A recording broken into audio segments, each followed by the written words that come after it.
I'd come off of making a couple of films that I'd been less than satisfied with, and just really wanted something where I could become immersed and obsessed with it. One of the first people that came to mind to play the role of Trevor Resnick, the lead character in the story, was Christian Bale. I mean, I remember at the time it was like not the smart thing to do because there was no money in it, and it was like, oh, bloody hell, I'm going to lose my place where I'm living, and I was quite newly married and all that. So it wasn't the business smart thing to do, but I've never been smart in a business way. We got the script to Christian, and sure enough, he was really fascinated by the story and the character. I really wanted to challenge myself and kind of see, could I achieve that? Could I fulfill how I imagined that the part of Trevor should be played, and testing myself. I have to do the part justice, and it's essential that the guy be incredibly gaunt. He looks very sick. He looks very pale, as though he's headed to, the executioners or something. And that he's really not taking care of himself at all, and that he's literally being eaten away by guilt. And if I can avoid acting, I do avoid acting. Like, if you can just really do it and be uncomfortable, why bother pretending to be uncomfortable? Just be uncomfortable. I just became obsessed with that look. Denying yourself food really kind of puts you in a bizarre mental state, and that's exactly where I'm going to be. It's actually been very helpful for my performance. Hey, perfect fit.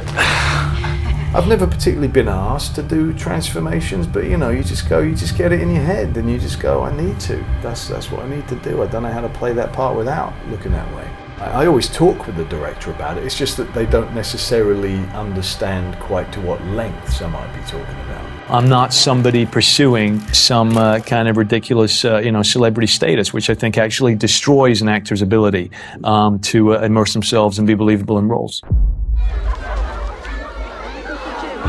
How long were you in Shanghai, and did you like being in China? Man, what an adventure.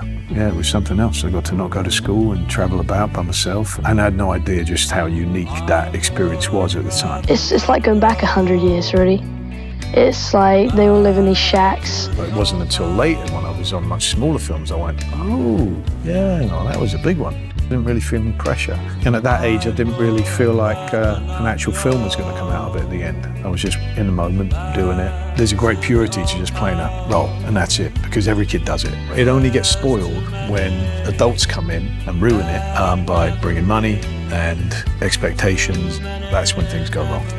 Tell me, Christian, a little bit about the acting that you have done before this movie. I mean, is acting from the first time that you could answer the question, what do you want to be when you grow up, was that an answer that you gave? No, not until I was about 10. Then I decided that this is what I wanted to do. But I mean, that was because my sister mainly. She used to do dancing and acting. She got into Bugsy Malone on the West End, and I saw that a couple of times. There are other boys in it, and I thought, this looks easy, why not try it? Now that you've tried it, is it easy? I don't know, the first time I went out on the stage, I was really nervous, but I wouldn't call it that difficult. Rowan Atkinson was one of the biggest influences on me, and that probably most people would go, oh, what, really? That we're so different in that respect. But my very first job was with Rowan Atkinson, and I was just a young kid, but I remember he was fascinating because he was just this character the whole time, and then never break it. That really made an impression on me as an example of how to do it, because I didn't go and train and study at any schools or anything like that. I'll just learn by doing it. Unfortunately, what that does mean is I'm very bad in a lot of films out there because I'm learning. It's usually not the smartest idea to learn out in front of everybody in public, but that's the way that I chose to do it instead. So, Christian Bale makes his debut in a very big Steven Spielberg picture. What do you hope to do next? I don't know. I want to do another film, definitely, but I don't know what yet, because I can only do one film a year because of English laws. Because you're 13 years old? Yeah. Nice. But I definitely want to do acting now. It was when I started doing the press, I didn't get that. I couldn't understand that.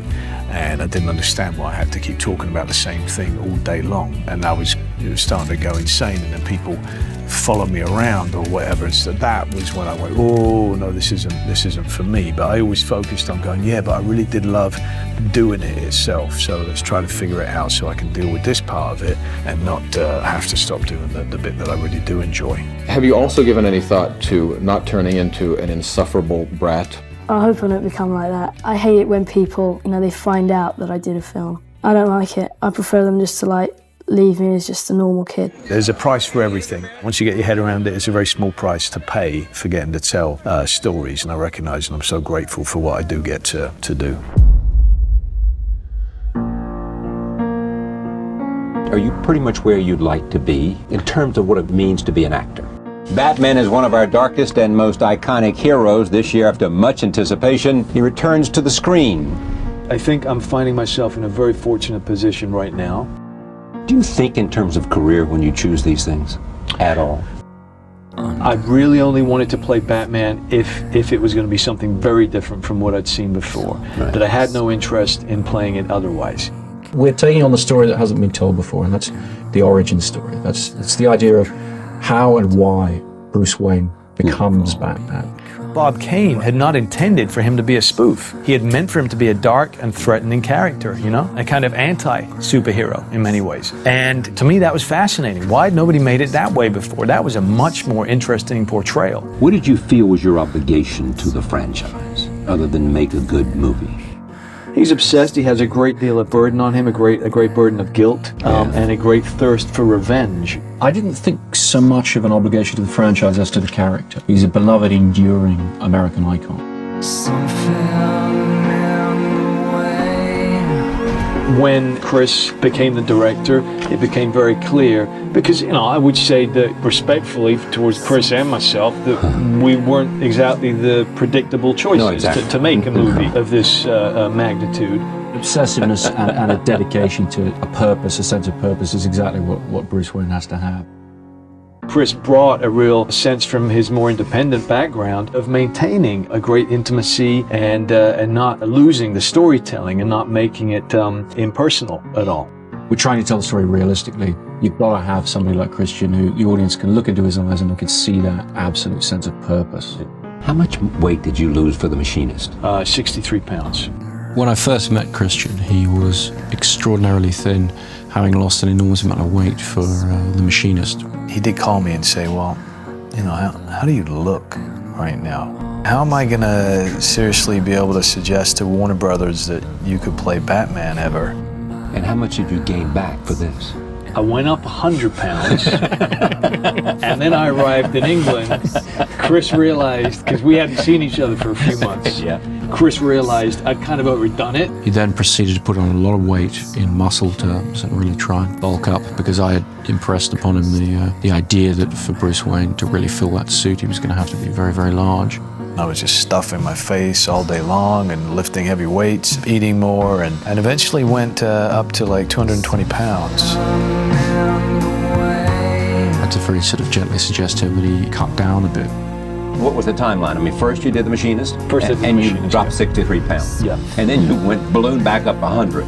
I loved The Machinist script very much. I felt like it was an essential thing to have him be incredibly skinny. I probably, in retrospect, look at it and think, I got a little bit too obsessed with it. Is that just your nature to be that obsessed? I think it's an interesting thing that whatever state you find yourself in, you tend to accept as being the norm. And so despite the fact that to everybody else's eyes, I was dangerously skinny, potentially doing myself great damage, I was actually saying, I think I've failed to achieve the look I was originally going for. Looking back in retrospect, I think that's nuts. I think that I became incredibly obsessive, and what the hell was I thinking?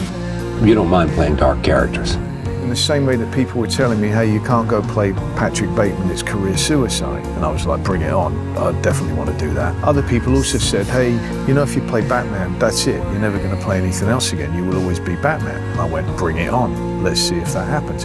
I'm fascinated with obsessive characters more so than dark characters, and I think certainly Bruce Wayne is obsessive.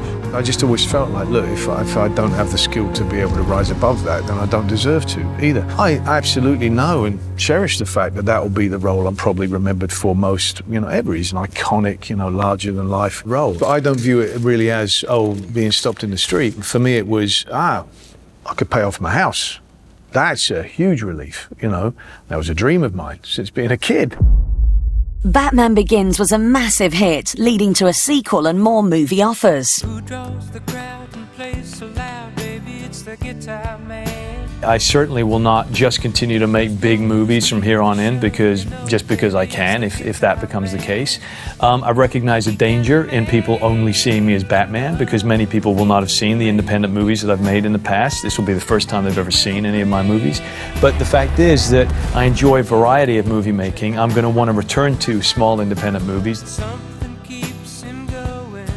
You get some very vivid and strong, memorable characters that can stand out in any actor's career, but you got to also look at the ones that they're doing in between time.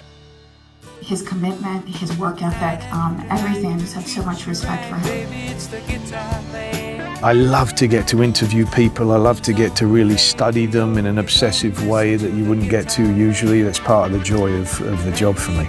Christian is what I call, and I mean this in the best way, the method psycho actor guy. He's gained weight, he's doing the whole Daniel Day-Lewis thing. I don't really know how to do the sort of prep stuff without it being somewhat intensive, because otherwise I just don't feel I have the confidence. Christian Bale's like a monster. This guy's a great actor. Well, it never feels like too far, does it? Because you come out of it. I've certainly been told that by other people, that I went too far.